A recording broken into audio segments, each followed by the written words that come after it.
Today at the National Press Club, a debate on Australia's housing crisis. Greens MP Max Chandler-Mather and the Chief Executive of the Property Council, Mike Zorbas, on what needs to change to get more Australians affordable housing. That's today at the National Press Club.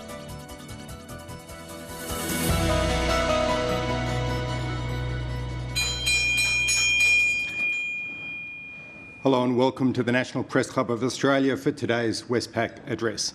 My name is David Crowe, the Chief Political Correspondent at the Sydney Morning Herald and The Age, and a Director here at the club. Our guests today are Max Chandler-Mather and Mike Zorbas, two people with very different views on one of the biggest issues that Australians are facing right now, which is housing. Mr Chandler-Mather is the Greens spokesman on housing. He comes to the National Press Club today with a major new policy on housing, which he says could result in the construction of many more homes and lead to help for people who cannot afford their rents. He's made a big impact in the housing debate in just a few years. He entered Parliament at the last election and won the seat of Griffith in Queensland from Labor with a swing of 11%. His life story has been covered in various profiles, but a quick recap: he grew up in Brisbane from a Labor household and he was a Labor Party member until 2013, when he quit the party and joined the Greens, and I guess it's fair to say it's just been all the way up ever since then. Mr Zorbas is the Chief Executive of the Property Council of Australia, the peak group that represents builders and developers like Lendlease, Mirvac, Dexus, Goodman, Stockland. Before his appointment as the Chief Executive, he was the Head of Government and Media and Industry Affairs at Lendlease, and before that he was the Head of Strategy at Grocon, and going a little further back, he was the Manager of Government Relations at Stockland. So he's been a regular visitor to federal Parliament on housing and commercial property for many years. So two very informed speakers today on this big issue. We have two speakers, not the usual one address that we've had most often. So we'll hear first from Mr Zorbas, Mr Zorbas, who will speak for about 14 minutes. Then we'll hear from Mr Chandler-Mather for about 14 minutes, and that will open the way for questions from the journalists that we've got assembled here today. For those of you watching at home, you can join the conversation on X, where our handle is @PressClubAust, and you can use the hashtag NPC. Please welcome Max Chandler-Mather and Mike Zorbas, and first up, please welcome Mr Zorbas to kick us off.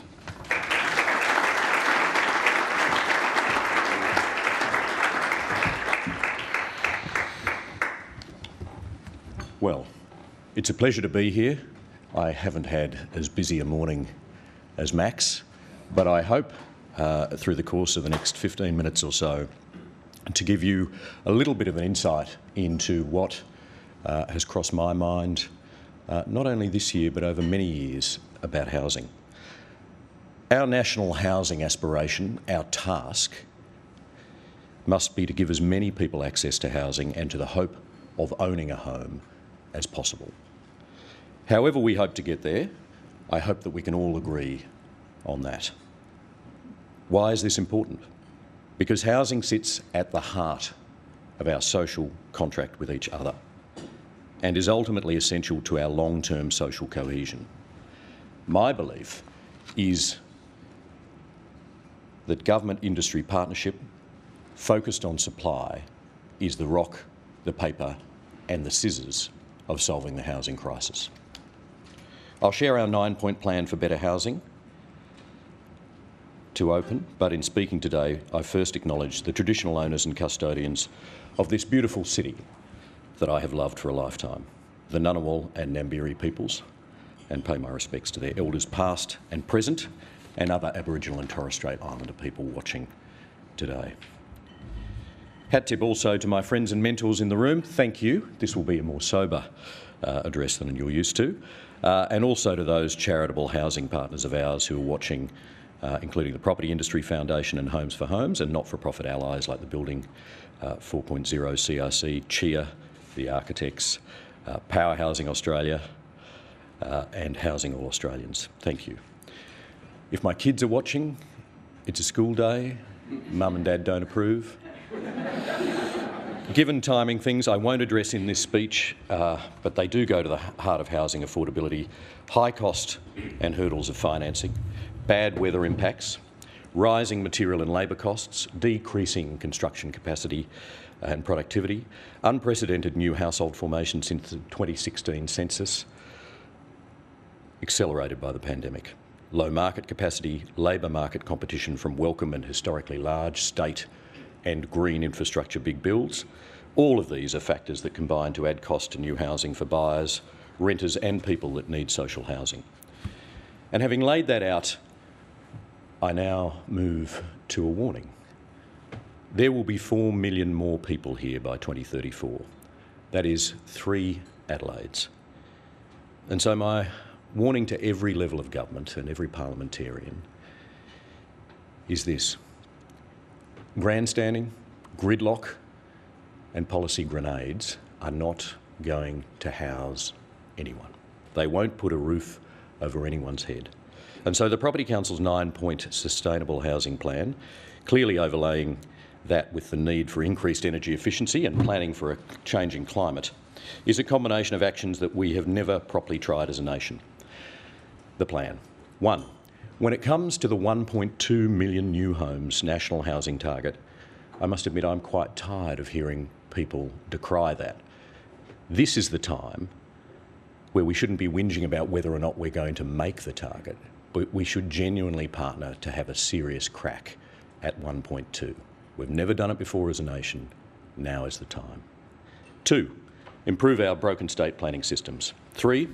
With government taxes making up 20 to 40% of the cost of every single new home in Australia, as built, the nation needs to have government stop randomly increasing taxes and investment in new projects, taxes on investment in new projects each quarter in our big states, especially in Victoria and New South Wales.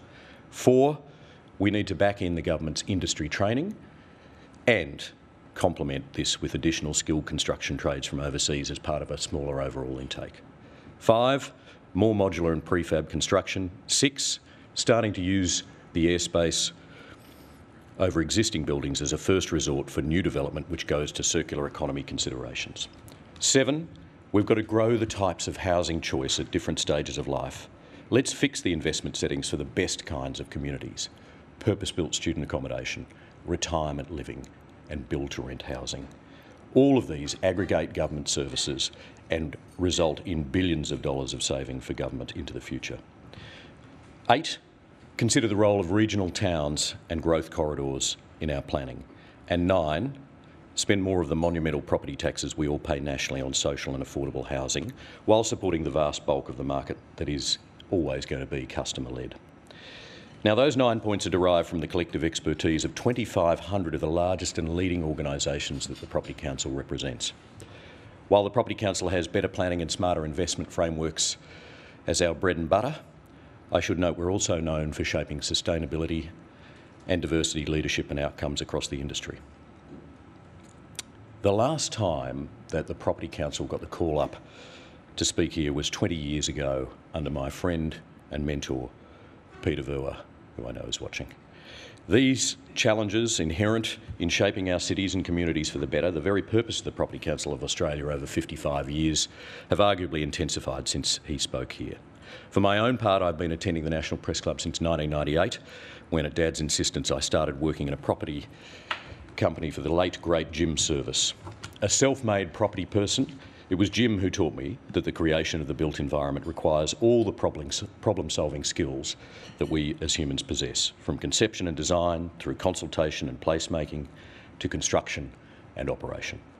Equally, Jim taught me that the most challenging thing about bringing projects to life in Australia is making the finances and the management of risks and delays, and ultimately the affordability of the end product, work in a marketplace that is mired in the quicksand of Australia's relentlessly unproductive planning regimes and ever-changing taxation systems.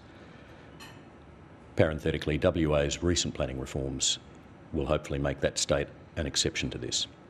The stark reality Jim showed me is that even after the headline approval has been given to any property project, the money invested through the developer by banks, by individuals, by super funds, by overseas and domestic capital partners must be then risked against approval processes that are far more complicated than the measurement of one-off approval indicates in public data.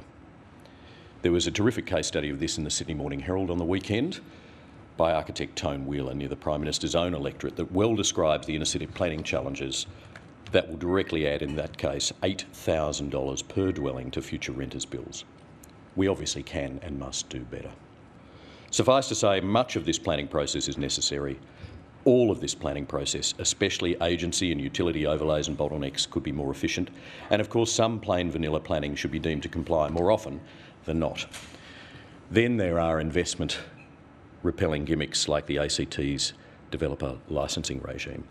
But looking past those broken planning systems, it is important to note that NIMBYism, that is to say, people who don't want things built in their backyard, a vocal minority in most cases, is by no means always an irrational state.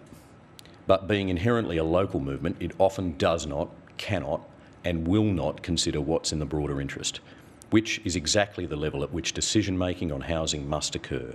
The greater good of the suburb, of people who may wish to move to the suburb, of grandchildren who would benefit from living near their grandparents before they go through the various stages of their own lives, of nurses needing to work at nearby hospitals, teachers needing to work at local schools. And if we're to do this right, we must consider the greater good, the shared opportunity and social cohesion of the region, the territory, state and our country as a whole.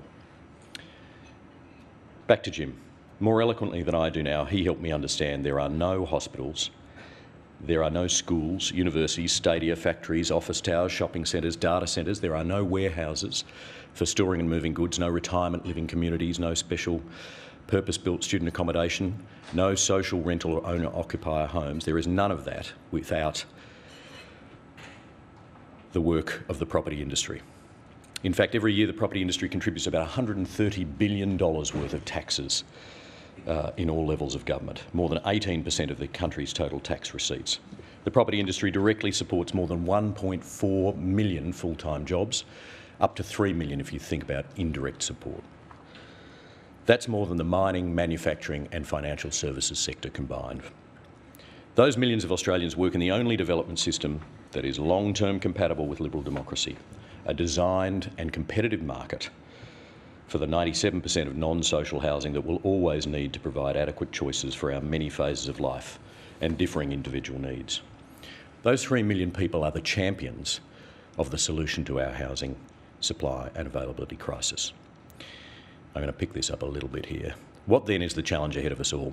Luckily, we're blessed with a trifecta of housing supply advantages as good as any on this earth. We are the 55th largest national population in the world, not very big. We are, depending on the cycles, the 12th to 15th largest national economy, sizable enough. We are the 6th largest nation by land mass, spoiled for land then, even if much of it is arid. Given this trifecta, that million or 1.2 million homes by 2029, our National Cabinet agreed target should and can be a modest target in a land-rich and affluent nation. And yet, by all public measures, anywhere, Australia is one of the global supply wooden spooners. Perhaps the most dire analysis I've come across is that of ex-RBA economist Tony Richards in the AFR in May last year, showing our national housing supply performance over 20-year periods, successively to 2021, has our housing delivery systems, especially planning in our cities, in steep decline as the going gets tougher. He found that our housing supply productivity has slumped radically compared to the turn of the century and concluded that we are confronting 1.3 million homes behind where we should be over the last 20 years in overall housing supply. If you add that to the Leptos review, $290 billion at large in terms of the spend on social and key worker housing over the next 20 years. These are big challenges. No wonder the New South Wales Productivity Commission boss said a month ago that Sydney could become a city without grandchildren. No wonder Peter also previously restated that a 10% increase in national housing supply could drive down costs by 25%, drive down the price of new homes by 25%. You read that and you weep. How did we get here? Our housing supply deficit is largely born of the failure of past state cabinets, past governments and past parliaments to hold themselves or local governments to account for productive housing delivery over the past 2 decades. Property taxes are the lion's share of the large state budgets, and yet we've chosen not to hypothecate, not to spend enough of that money on delivering social, affordable and even at-market housing from those consolidated revenues. To be clear, most people that go into public life at federal, state and local levels of government do so to improve the country and may well be qualified to do that. Personally, I do admire that difficult choice. Equally, it is no insult, rather a fact, that precious few parliamentarians or councillors know anything about how to fund or deliver the creation or renewal of cities on assuming office. It is a steep learning curve, even for politicians that are a quick study. And historically, on housing supply deficits, some of the same representatives have tended to shift the blame to any other available level of government, which may be true, to negative gearing, which actually supports new supply and enables upkeep of existing supply, to the excesses of a customer-driven market, where the inconvenient truth is actually rent freezing is a stone-cold supply killer that directly reduces new housing funding and production, as no less than the Brookings Institute tells us. To land banking, a quick look under the hood shows claims of land banking are an evidence-free zone, as these cash flow-oriented businesses owe the bank and their investors, and always with interest. And finally, many of our past leaders were all for housing supply, provided, of course, that it was one suburb over. So that is a key part of the origin story of many of our housing problems, but let's not do whinging only about it. Let's merely name it and move on. Let's hit those 1.2 million home National Cabinet targets as driven by the Prime Minister, by Treasurer Chalmers, by Minister Collins. Let's make sure that we achieve what the Grattan Institute thinks will reduce rent by $32 billion and realise that hitting those targets involves an unprecedented parliamentary and business partnership going forward. Out of courtesy, I also note the work of Shadow Minister Sukkar in establishing NIFIC and deploying HomeBuilder when it was needed, and the ongoing work of he and Senator Bragg and colleagues in attempting to aid scale investment in new housing in recent thin cap debates. Only if we hit the targets can we achieve smarter and more sustainable planning, stable investment welcoming tax settings and intelligently manage our overall migration intake while increasing the absolute number of people with construction skills in and coming to Australia. And so in closing, the paramount idea I leave with you is the grand housing partnership. It needs especially state parliaments to publicly commit to and hold to account their treasuries and their planning systems, to deliver better supply and choice of housing to a changing and ageing population at a scale and an affordability level that we've failed to manage in the past. This unprecedented era of partnership is needed across parliaments, not just National Cabinet, not just premiers, treasurers and planning ministers, but all parliamentarians, with industry and the profit purpose sector to fix our capital and regional cities and solve the structural causes of the housing crisis which will otherwise dog us into the next century. Let's take advantage of our talent. Let's amplify our natural advantages. Let's create the right approval systems and champion housing and building our cities project by project, not just the productive physical bricks and mortar that we need, but the social infrastructure that the nation needs. The final call to action is simple. Let's give solving the housing crisis a crack together.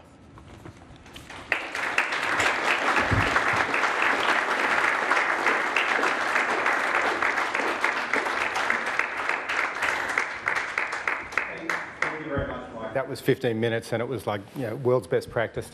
And I'm sorry to hear that it's been 20 years since your organisation has been here at the National Press Club. We're hoping to return soon. Yeah. So thank you for that. And please welcome Max Chandler-Mather to the podium now.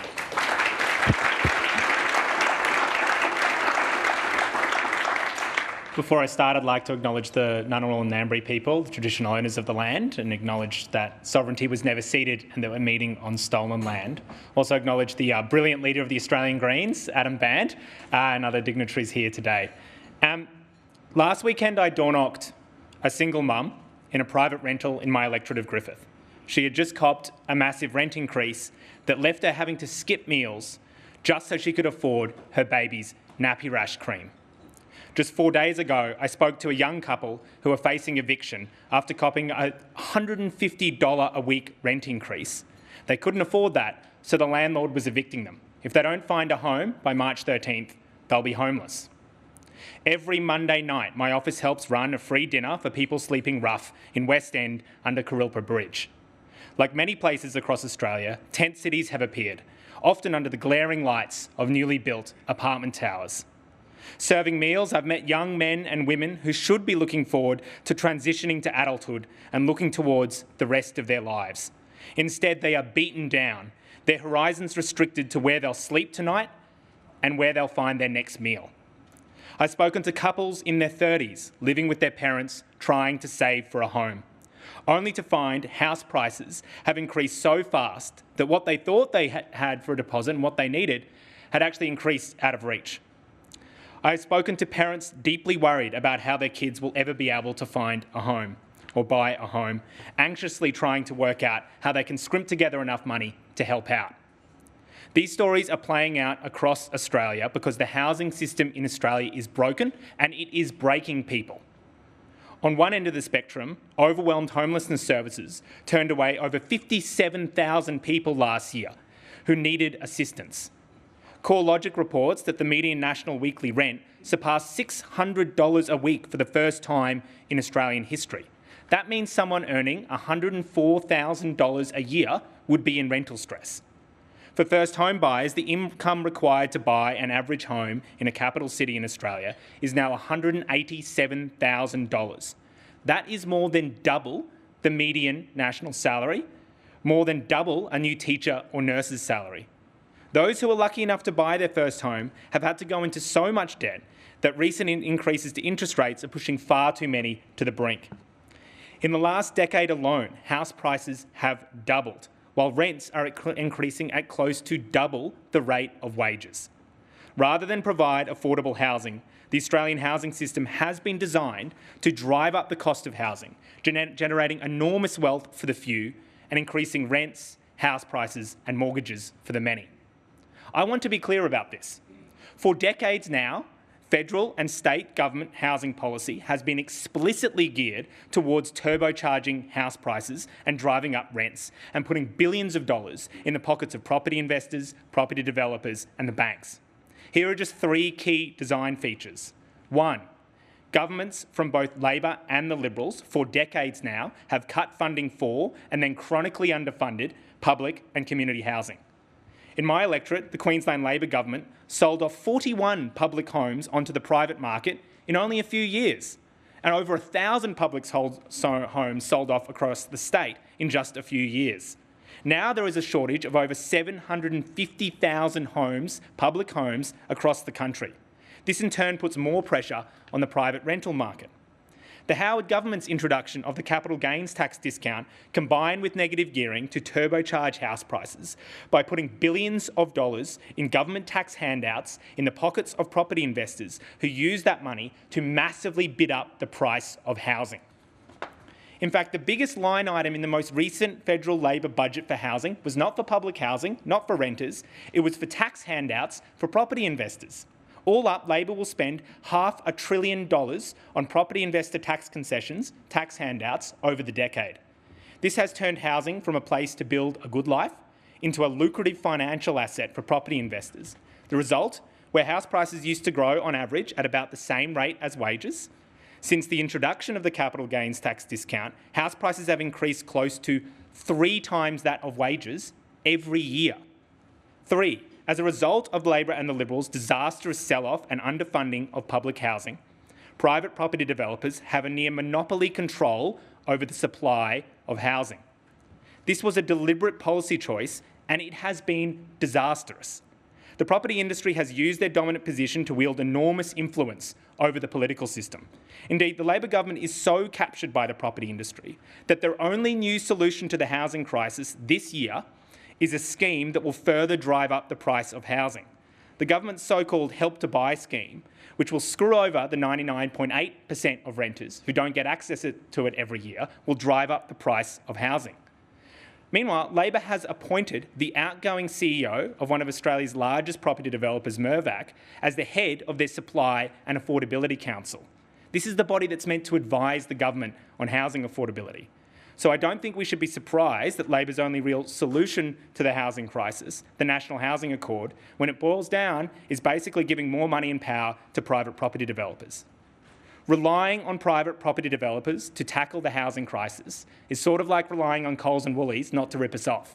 They helped create the crisis in the first place, and they have no interest in fixing it. For starters, let's talk about build-to-rent. Private build-to-rent. Mr. Zorbas, CEO of the Property Council, will talk about private build-to-rent. But what he won't tell you is that property developers will often only do build-to-rent when they can charge premium rents. Property Council member Mervac has bragged about the fact that the rent on their build-to-rent apartments are on average 15 to 20% higher than market rents. And just a reminder, the outgoing CEO of Mervac is now the head of Labor's body meant to advise on housing affordability. Or what about the private build-to-rent down in Melbourne, where 1/3 of tenants receive rent increases or notices to vacate? One of the tenants found their 2-bedroom apartment that they were told to vacate in November has been relisted, with the rental price rising by $205 a week to $975 a week. That's private build-to-rent. Indeed, the great lie at the heart of Australia's housing debate is that private property developers want housing to be more affordable. What private property developers want to do, understandably, they're a private business, is make as much money as possible. That means doing everything they can to drive up the price of housing, land and rents. Labor and their friends in the Property Council claim that developers will build more homes if only Council approved more developments faster and we handed over more public land. But when rents and house prices are high, property developers make money. They're not interested in building enough homes, and if they ever accidentally get close to doing so, they scrap projects, drip feed supply, and even keep new apartments sitting empty. Australia's largest developers own tens of thousands of development-ready sites for houses and apartments, but only ever release a small portion of it every year. For instance, AV Jennings, a large Australian developer, has 14,000 lots in the pipeline, including, get this, 11,000 already zoned or approved for homes. They sold 732 last year. To quote an article in the AAP in 2019, Peter Summers, Chief Executive of AV Jennings, is now looking to slow supply as the market turns sour. To quote him directly, in a couple of projects, we've already reduced our stage sizes and delayed a couple of stages, he said. In other words, because house price growth was slowing, AV Jennings decided to slow down the supply of housing. For example, another example, Meriton founder and managing director, Mr. Harry Triguboff, who when talking to the Australian newspaper, explaining why he wasn't selling as many apartments as he could, said, and I quote, "I'm holding a lot more than I am selling at the moment, and as the value of property goes up, the value of what I have kept rises." We will never stop the crazy growth in house prices while the private property development industry holds a monopoly over the supply of housing. While governments rely on private property developers, we will never fix the housing crisis. Right now, the Greens are the only party in Parliament with a plan that will actually make housing affordable. It has 3 key pillars. First, we need to scrap the massive tax handouts for property investors, denying millions of renters the chance to buy a home. Want to know why you or your son or your daughter can't buy a home? Well, because property investors can rock up to an auction and use their access to massive government tax handouts from the Labor Party to bid up the price of housing. Renters, far too often, don't stand a chance. Phasing out negative gearing and the capital gains tax discount will save the budget billions of dollars we could invest in building public and community housing, while finally giving renters a chance to buy their first home. Secondly, we need to end the barbaric cruelty of unlimited rent increases. How can we have a situation where 1/3 of this country who rents has absolutely no control or any idea how much they'll be paying in housing costs in the next 12 months? On a whim, a landlord can increase the rent by $200 a week at the end of a lease, and outside of the ACT, there is nothing a renter can do about that. We need a national 2-year freeze on rent increases, followed by a long-term cap on rent increases of 2% every 2 years. Last year, under pressure from the Greens, the Prime Minister chaired a national cabinet meeting to discuss national renters' rights. They had the power to put an end to unlimited rent increases. Instead, they chose property investors, like the Prime Minister, and threw renters under the bus. Finally, I'm proud today to announce the Greens' first policy for the next federal election, a public property developer. The Greens will scrap tax handouts for property investors that are denying millions of renters the chance to buy a home, and instead invest money in building hundreds of thousands of good quality homes to be sold and rented at prices people can actually afford. The public property developer will save a renter, on average, participating in the scheme, $5,200 a year on their rent, and a first home buyer $260,000 on the price of a home by cutting out the profit margin and building good quality homes for people the way governments used to. Under the Greens plan, the public developer would build 360,000 good quality homes over the next 5 years, representing about 30% of Australia's existing construction capacity, and 610,000 homes over the decade, in addition to whatever the private sector is going to build.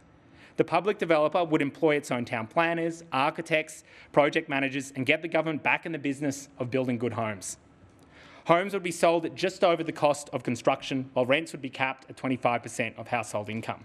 Unlike public housing today that heavily restricts access based on incomes, the homes would be available to anyone who wants to rent and anyone who doesn't already own a home. In this way, teachers will be living next door to pensioners, doctors next door to hospo workers, a nurse next door to a cleaner. Exactly the sort of diverse and welcoming communities we should be fostering. It would prioritise good quality medium density apartments and would sit under a new federal Department of Sustainable Cities, Development and Housing to ensure developments integrated with public parks, public transport, schools and hospitals. Work by the public developer would be informed by innovative projects such as the design principles of the Nightingale model. This could include incorporating rooftop gardens, 8-star energy ratings, and other design principles that save on construction costs, like removing basement car parks where the developments are adjacent to public and active transport. These will be homes people really want to live in. The public developer would directly compete with private developers and break their monopoly over the supply of housing. As a society, we have decided that health and education are essentials for people to live a good life. So we provide a public option for people to access them. But imagine if Australia only had private schools and hospitals and they could charge as much as they wanted. What do we think would happen to the price of health and education? Well, the same thing is happening with housing. And the Greens believe, and we do not apologise for this, a roof over your head is just as important to building a good life as access to health and education. Where private property developers sit on vacant land or homes to try and drive up prices, the public property developer will just keep building good quality homes. Where a private developer prioritises profits, the public developer will prioritise good, quality, medium density apartments people can actually afford. The Parliamentary Budget Office, once taking into account rental and sales revenue, has said this plan would cost the underlying cash balance $27.9 billion over the decade. For context, just this year alone, the federal budget will spend $39 billion in 1 year on tax handouts for property investors. Meanwhile, private housing construction starts have reached a 10-year low, freeing up construction materials and skills that could be put to work building public homes. This plan is entirely possible, but what it requires is political will. And right now we have a Labor Party where 75% of its politicians own investment properties, led by a property investor Prime Minister who is refusing to scrap tax handouts that benefit property investors to the tune of billions of dollars, while trying to rely entirely on property developers, private ones, to fix a crisis they helped create. The housing and rental crisis is breaking people, but to fix it will require more than tinkering around the edges of the status quo. And everything I have proposed today in some form has been done in Australia before, in particular post-World War II. And the only difference between then and now is Australia is a much wealthier country today than it ever has been in the 20th century. Thank you.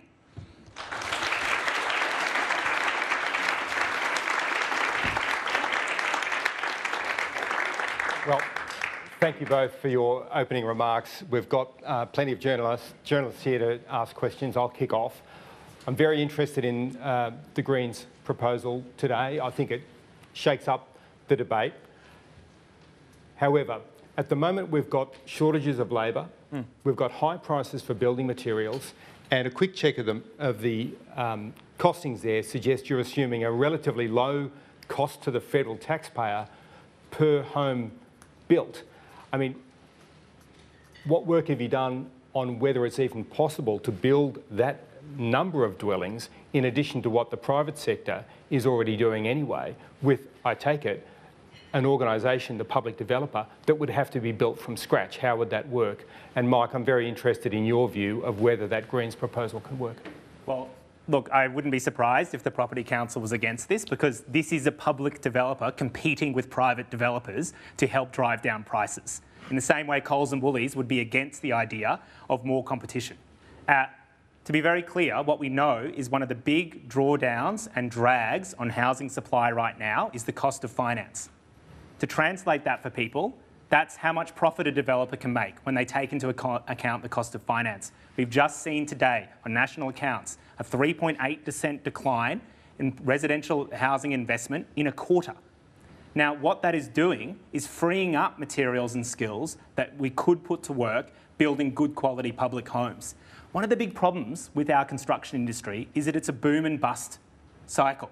And far too often, and in the past, federal governments used to smooth that out by investing in hundreds of thousands of good quality public homes. And Australia's faced this issue before, right? So post-World War II, we had shortages of construction materials and skills. We had a low supply of housing. And what did the government do? In the first year after World War II, 27% of all homes built were built by the government. It's entirely possible to do, and all we need is the political will.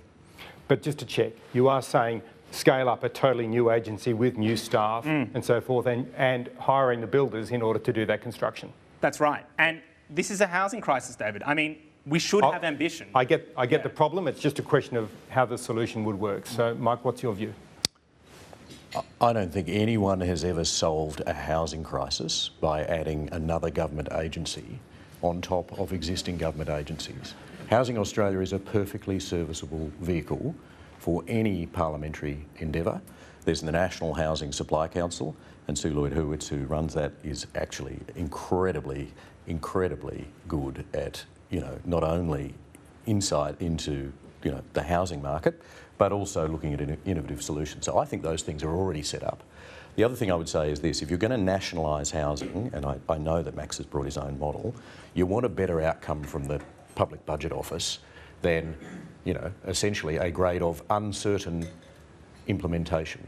That's what they've given. And when you listen to Grattan this morning, they're talking about it as a giant lottery. I mean, this does not sound like a sound basis. Okay, but Max did make the point that after World War II, there was massive public investment in housing. There was a different approach. Yes, things have been privatised since then, but doesn't that show that in a different era, for a different generation, a public ownership model did actually work?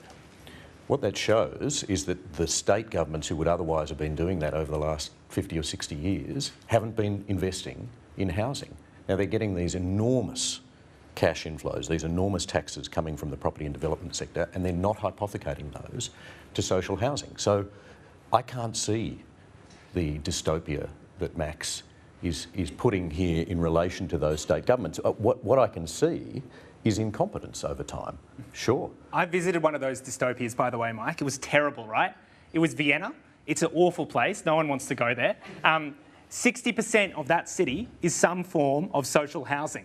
Australia has one of the most unaffordable, worst housing systems in the world, precisely because we rely on private property developers. I walked down the middle of that city in Vienna in 2019. There was beautiful public parks, beautiful public infrastructure, some of the best designed housing you will see, and because the government helps lead the build of housing. There are people in this room who probably grew up in Housing Commission here, who built their lives off it. And if you were born today, you would not have that opportunity, because when post-World War II, the government got into the business of building good homes, that gave you those opportunities. And many people today are being denied that because we have this logic that we should just give it to property developers. That may be fair enough, but you just had two answers to my one question and Mike had one. So on that note, we'll go straight to the next question. Yes, and I do want to rebut something that was just said there, because Max did totally mischaracterise what I was talking about, as I might have expected, as you were. Okay, well, that's just an aside of I'll come back to it. We'll leave that. The next question is from Tom McElroy. Thanks, David. Tom McElroy from the Financial Review. Max, could I ask you please to discuss the workforce challenges with the new agency that you're talking about? The employment situation is very different from post-World War II in Australia right now. And could you also speak to the challenge that government has in delivering infrastructure routinely late, over budget by years and billions of dollars? Just on that first, there was a report done, I think by KPMG, so hardly friends of the Greens, who looked at the social housing initiative that the Rudd government rolled out. And do you know what they found? That what the government expected to spend on building public housing, well, it was less. They actually came in under budget. Because actually, when the government gets in the business of funding the construction of large projects like that, they can actually draw together economies of scale to bring down the cost of construction. On skills and materials, again, one of the problems with our construction industry is the boom and bust nature of it, which means that a lot of people come in and out of the industry. One of the ways to improve supply chains, improve the supply of skilled labour, is to say, hey guys, for the next 10 years, this is exactly how many homes the government's going to build, 610,000. And then they can make business decisions on that, open up new supply chains, train new workers. And on training, well, the Greens have said from time immemorial that we should be bringing back free university education and TAFE. We should be making sure that people have enough money to go and do that training, to have the student support payments to live off. There's a lot of things we can do in that space. And again, I can't emphasise this enough. There are countries around the world already doing this. And are we that small a nation, that's closed-minded, that we can't think we can do what Singapore's done, or what the Netherlands has done, or what Austria has done? I mean, I think we're a pretty good country, and we have a lot of skilled and talented and smart people. So let's put them to work doing the sort of things that we know have worked in the past in Australia and work overseas. What do you think on that, Mike? I think the only thing that Max and I agree on is the scale of the crisis and the fact that it's a national shame. I mean, we would talk about, boosting CRA. We'd talk about doubling. Sorry, what's CRA? Commonwealth Rent Assistance. We'd talk about doubling the Housing Australia Future Fund. But there is no chance that a privately funded developer doesn't have so many questions attached to how it would operate in the real world that you can get through those gates. And again, I just advert people's attention to the expert commentary that has lampooned this during the course of the morning, people who really do follow these things very closely, and the Parliamentary Budget Office's own report card for this, uncertain as to its implementation. I mean, it would seem that that is not a great position to start from. Next question is from Tom Crowley. Tom Crowley from ABC News. Thank you both for your speeches. Max, coming again to your policy, you mentioned just before that it's entirely possible to implement it. But as has been alluded to this morning, a number of questions have been raised as to how, and to name just a couple of those. Will the Commonwealth compulsorily acquire land? How will local planning objections be managed? How will bureaucrats choose between potentially thousands of applicants for a single house? How will mortgages be set? How would states agree to give up stamp duty? What is the constitutional basis for the Commonwealth? I don't expect you to answer all of those questions. Do you want to extend by an hour? But my question is that, these are the sorts of questions that governments have to answer if they want to legislate. You're not in government. And so my question is, how do you want us to treat this policy? Do you want us to treat it at the vibe level as a contribution to the debate of ideas? Or do you want us to treat it as something that could be legislated tomorrow? And if the latter, will we see a bill? The point of the announcement today is to prove to the public that the government could go and do this. Not only do we have the money in the budget to fund it, not only do we have the example in the past where it has been done and worked, we also have other countries around the world who have done similar things. And I just note, of course, the Property Council, with respect, Mike, is going to be against this proposal. Because what we're saying is a public property developer will go into the market and compete against private developers. The last thing private developers will want is competition in the housing space that helps drive down rents and how it makes housing more affordable. I think one of the problems with the debate around housing is we don't look at who's saying, who the people that are making these criticisms are. Now, if Coles and Woolies was coming out and saying, the government's proposals on this are going to be terrible for supermarkets, people would rightly think, well, they want to make more money off supermarkets. That's the same thing for private property developers. They have an interest in making more money off housing. Now, I can't emphasise enough that if Australia can do something similar post-World War II, when we had much less wealth in this country, much fewer trained workers, and much less government capacity, of course we can do it now. And I think I would note that one of the things that the Parliamentary Budget Office has said is uncertain is the effect it would have on house prices and rents. Now, I think probably what would happen is it would slow down the increase in house prices and rents. Now, that's a good thing.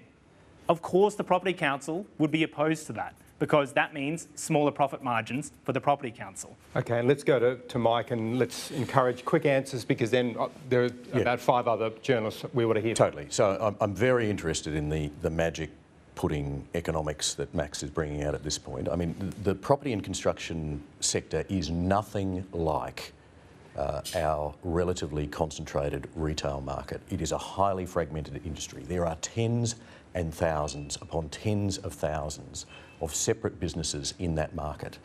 The largest members of the residential development sector that you can imagine all piled together would be a tiny fraction of the total number of homes built in every year. So to try and miscast an entire industry in that way shows a fundamental misunderstanding of the way in which the market works for housing in Australia. Next question is from Nick Stewart. Following Tom's question, Max, can you guarantee that if there was a balance of power at the next election, this would be a definite policy that the Greens would force in order to make sure that government continued? Look, unless you'd like to join us in Greens party room to talk about strategy for balance of power, I'm not going to give that answer now. Oh, happy to wander in, not to join, but just to listen. Yeah. And to both of you, there are other ways of actually developing housing apart from just the old quarter-acre block. Do you see opportunities for example, for the government or for private industry to be boosting common ground properties, ideas that would work for people with disability, ideas that would work for marginalised people, unemployed people? And do you think, particularly with the property industry, that we will not get arguments about how big toilet doors should be so that they can be large enough for wheelchairs, rather than people saying, oh, we need to build all these houses quickly, so therefore we're going to dispense with those sort of regulations? What about you first on that, Mike? Sure. Yeah, look, I think, we obviously have to do more in that space. There's clearly always going to be a trade-off between the outcome and the cost of creating that outcome. So wherever you introduce some new specification that isn't a standard, you're going to have that balancing between the extra cost and the total cost to the consumer of the end product. So, you do have to think through those. I think as a nation, we could do that better at a percentage basis. Can I just take one other thing, David, because it has been said a couple of times here. Rent freezes. I just want to read something to you from... I want to stay on Do you want to Nick's okay, question, right, sorry, yeah. and just give Max a chance to have a go. You go.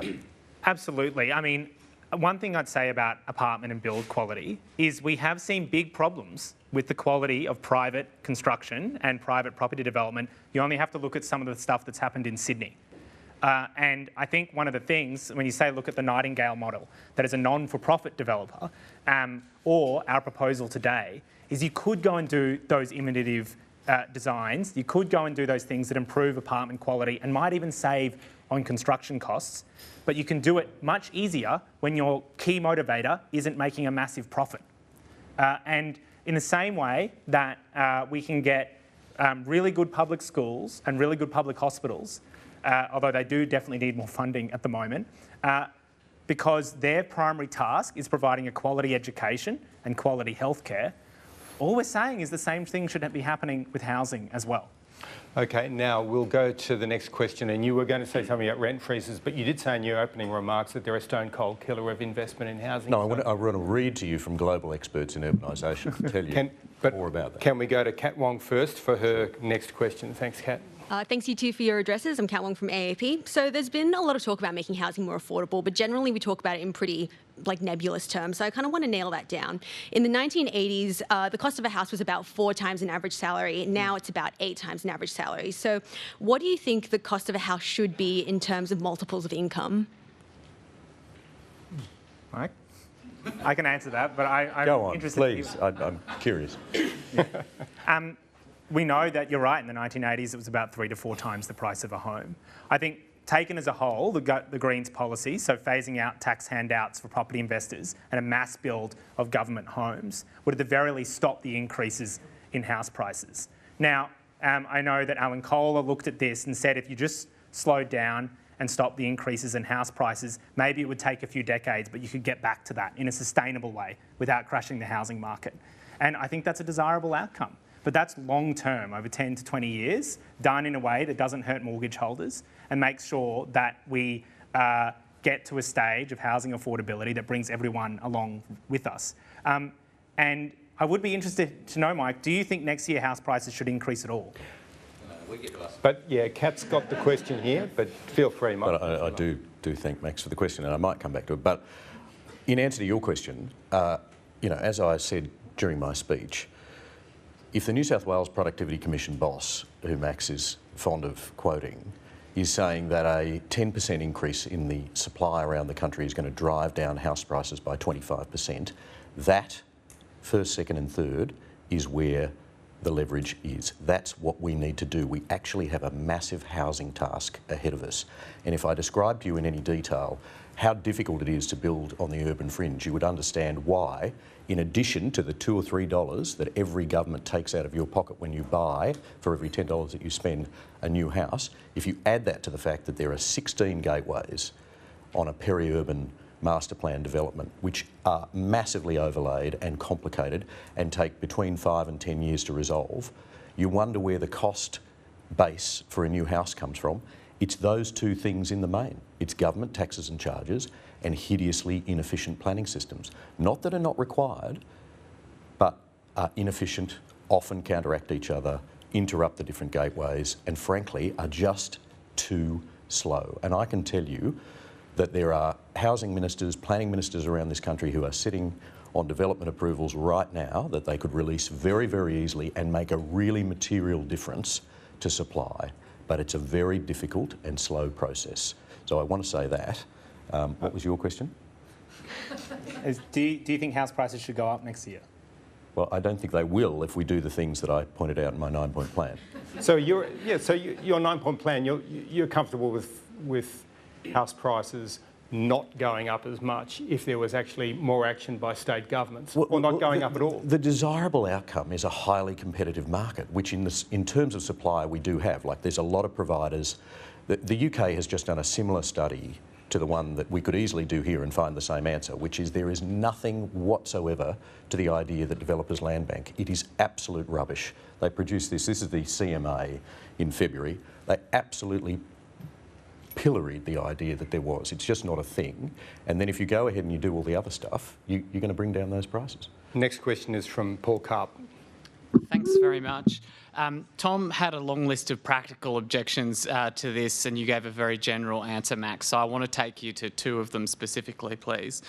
First, given the evils of land banking, are you in favour of compulsory acquisition of land? And secondly, how do you get the states on board for a proposal that involves them waiving their land taxes and possibly also relying on their constitutional authority?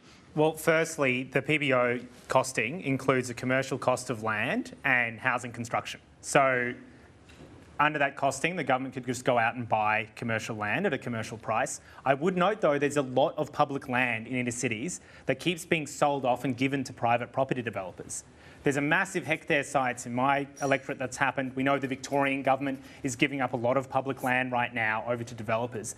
The first thing we can do is stop selling off public land to private property developers and keep that and use it to build good quality housing.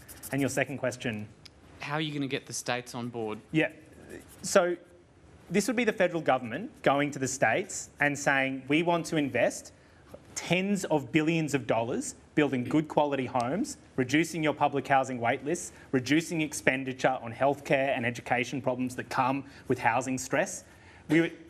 I would be very surprised if the states then turned around and said, no, we don't want tens of billions of dollars investment in good quality housing in our states that reduces all the extraneous costs that come with massive housing stress in those states and territories. Like, their health budget would decrease, their education budget would decrease because they'd be spending less money on dealing with catching people at the bottom of the cliff and much more money stopping people from getting into housing stress in the first place. And we know that improves health and education outcomes. And just to follow up on that question, Mike, if you want to respond to this issue about compulsory acquisition or land banking, but I thought I'd also add another question in there on the same theme.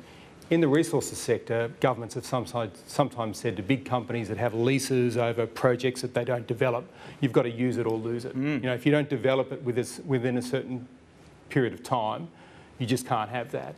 I mean, do you think that that would be acceptable in the property business? If you don't use that property to start building homes, you lose some kind of right over it, or you face some kind of sanction to get you to hurry up and move on. I think that's playing around the edges, as I've said. There are massive, massive sources of potential supply that are not being activated.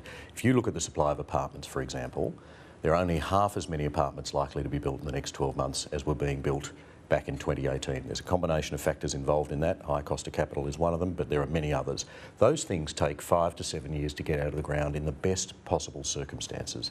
Again, with land on the edge, you know, new master plan communities, it's a 5 to 10 year process with the most egregious delays you can imagine on the ground level that really do massively drive up the cost for the end user.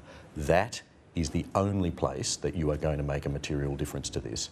And it's not the result of some dystopian conspiracy, which is my use of the word dystopian, about the conspiracy of state governments in order to achieve this outcome. Of course they're not intending to do that. This is the rank incompetence of previous governments and parliaments in that regard, failing to unlock that supply, failing to anticipate population growth. Which is mainly state government? Mainly. Yeah. Next question is from Ellen Ransley. Ellen Ransley from NCA Newswire. Thank you both. I've got a question for each of you. Max, I've got one more specific question from Tom's long list. You said in your speech, you know, there's 30% of these homes will be available to purchase. Yep. They won't be means tested though. Mm-hmm.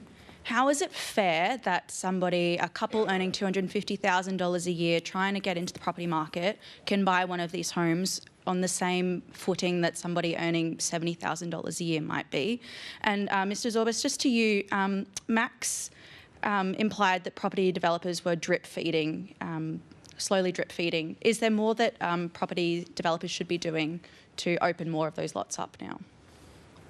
Okay, do you want me to go first? Yeah, we deliberately have not means tested this policy because in the same way that anyone can walk into a public hospital or anyone can go to a public school, we do want a public option for housing where anyone is able to live in that. And that's the beauty of universalism. It underpins our public healthcare system. It underpins our public education system precisely because someone on a higher income might live next door to a nurse or a cleaner. Now, what that does is increase the amount of revenue that public property developer earns that can be put back into building more housing.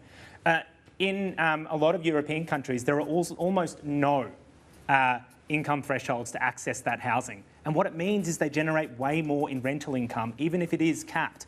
So that's, I think, a really desirable outcome. And it also turns it into a social good and a social right. That means if someone, say, is earning that amount of money, knows that at some point they could get access to it, it also makes it more politically sustainable. Because then people know, hey, I have an interest in this working. I have an interest in the public hospitals working because eventually I'll need to be using them.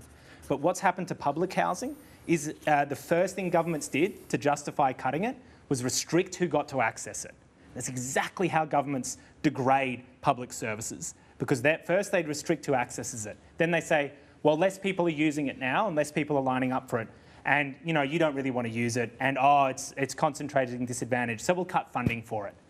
And then they go from there. And the way to restore this is a proud thing, like Housing Commission used to be, is to say, you shouldn't be ashamed of moving into this, you should be proud. And I think that's where this country should go. Mike? Your question was around land banking again. So,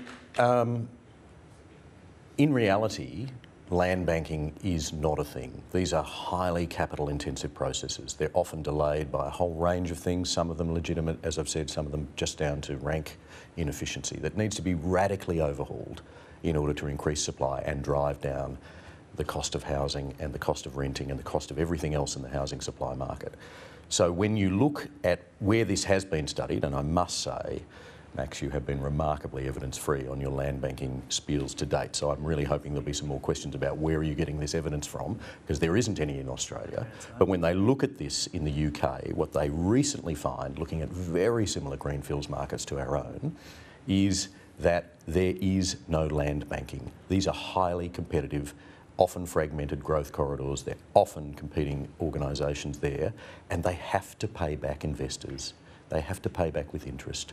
These are highly cash flow oriented businesses. But and don't Australians see that in their ordinary life? Not maybe on the edges of the cities where there's open space to be developed, but in the areas closer to the CBD where they might see a vacant block that's sitting there waiting because, of course, the developer has got to get around to then putting up the project, got to get the labour, got to get the materials, got to fit it into the investment time frame.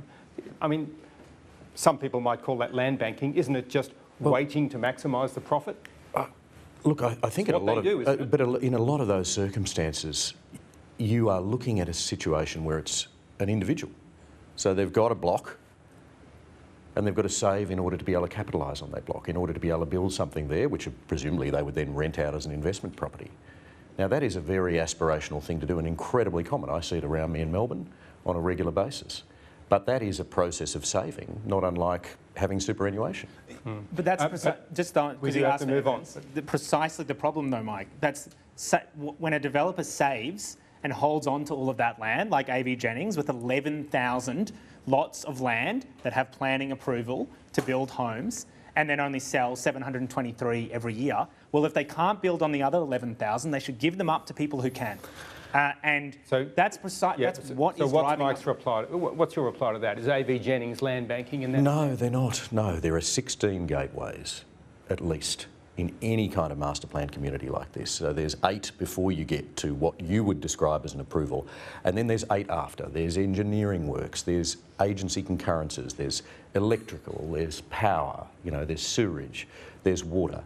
And all of those agencies around the country are incredibly slow at doing what they do by comparison to what they could be in the right circumstances. And that is the problem. Next question is from Julie Hare. Julie Hare from the AFR. Thank you both. I'd like to ask you both the same question. There's a bit of debate as to how much migration, in particular international students, are contributing to particularly the rental crisis. I would like to know your thoughts on that and whether migration levels should be reduced even more as a means to solving this problem. There's a reason that every time we're in the middle of a cost of living crisis where people are doing it tough, that the rich and powerful bring up migrants. Because it is an excellent way for people like Peter Dutton to distract from the real culprits of this cost of living and housing crisis. Massive profits for the banks, massive profits for property developers, massive profits for property investors. The reality is that we could build enough housing for people coming to this country. We could phase out the tax handouts, screwing over renters trying to buy a home. We could put caps on rent increases. And we could raise taxes on big corporations and use that to ensure everyone who comes to this country has the resources to live a good life. But who would lose out of that? Property investors, big banks, large corporations who get away with paying out without paying any tax. And I think we should live in a country where we're proud of multiculturalism, where we don't use it as a scapegoat and migrants coming to this country as a scapegoat for a crisis they had nothing to do with. The government stated...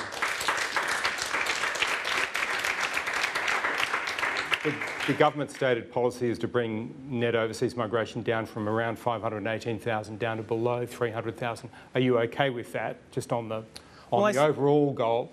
Well, I saw the Housing Minister get up in Parliament and her response to one of the Liberals' questions on migration was, well, under you there'd be even more migration.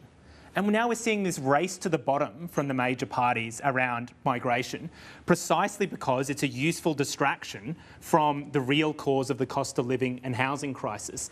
It sucks up oxygen, where we get trapped talking about and demonising migrants when we should be talking about what will actually fix this crisis, which is building enough good quality government homes to live in, capping rents, scrapping the tax handouts for property investors that are denying millions of renters the chance to buy a home. What do you think, Mike? Well, I certainly think I want to read you that thing about rent caps, which is so damaging. What I think about immigration is it's an incredibly positive part of our society. It's been a huge beneficial input to our growth as a nation since the Second World War, massively positive. I would say always that as you look at the immigration mix, you've got to be smart about that. So if you think about construction and many of the real, if you like, headwinds that face building an affordable house these days, one of them is the fact that over the last 20 years, only 1.8% of the people that have come into this country have been hypothecated into construction trades. That's an incredibly low number out of the total number. So my inclination would be to say to both major parties, when you're setting your policies, make sure you're getting the mix right. We probably need to more than double that intake of construction trades. And I'll give you one example. In Victoria, by 2034, to build all the things they want to build, they need 191,000 extra construction trades workers. Now, we haven't put on that sort of number across the rest of the country over a decade period at various decades in the last couple of cycles.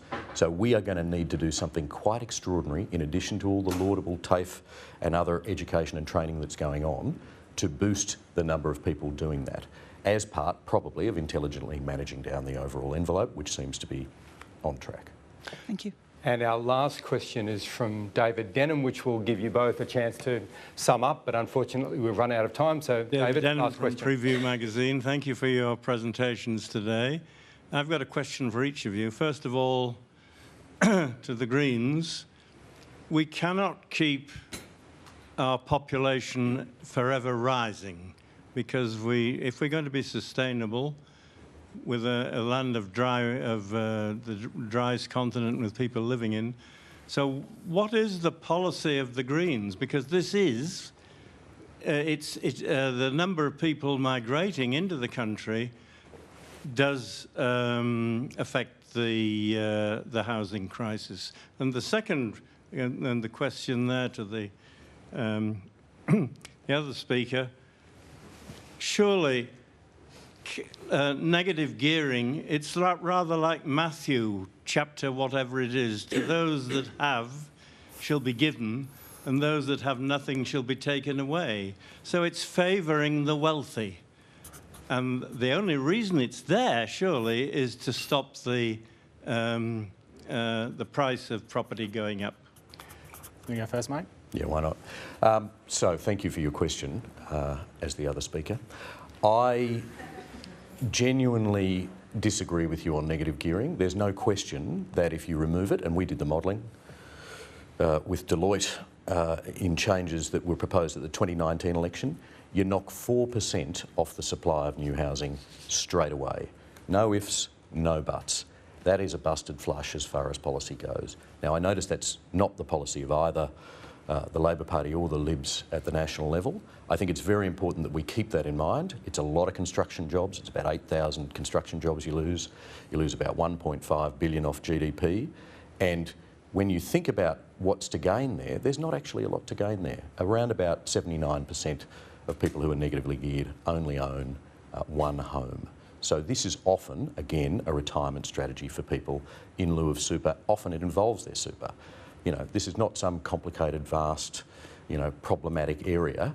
It is nowhere near as mainstream, for example, as wholesale reform of the GST with a 15% better floors and buffers, looking after the disadvantaged, as proposed by people like Ken Henry.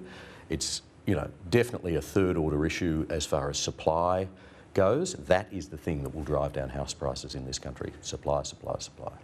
Max? Just on negative gearing and capital gains, all it does is lock renters and first home buyers out of ever being able to buy a home. Now, talk about supply, 83% of all property investment goes on existing dwellings. Now, if its goal is supply, that's an 83% fail rate. But what we do know is what's happened since the capital gains tax discount was introduced is that house prices have skyrocketed. In fact, every year after it was introduced, house prices went up almost 3 times that of wages. I'm going to have to agree to disagree with you on, disagree with the premise of the question. I don't think that migration is the primary cause of the housing crisis. I think we've gone through that today.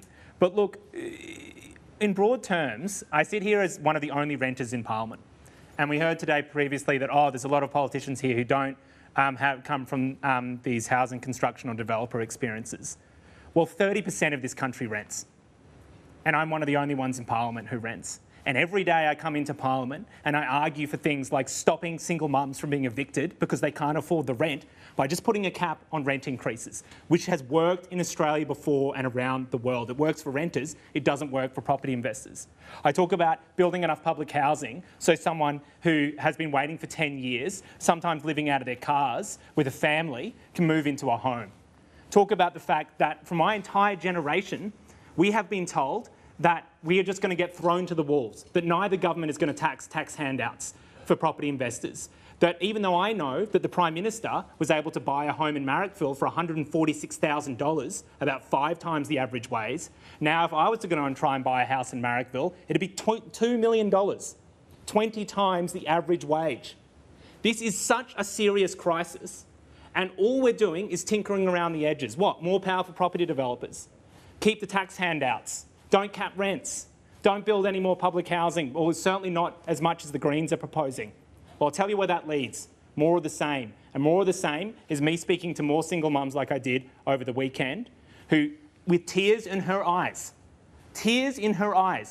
talked about the fact that she was having to skip meals so her baby didn't get nappy rash. I don't think that's sustainable. And let me tell you, there's a lot more people like me around this country who aren't in Parliament. Young renters, angry, upset with the political class that has me sitting here as a renter debating the head of the Property Council about solving the housing crisis. How did we get here? And I think over the next few years, the entire political class is going to find out what happens when you ignore the 1/3 of this country getting screwed over by a housing system that funnels billions of dollars into the people that don't need it right now, like the banks and property investors.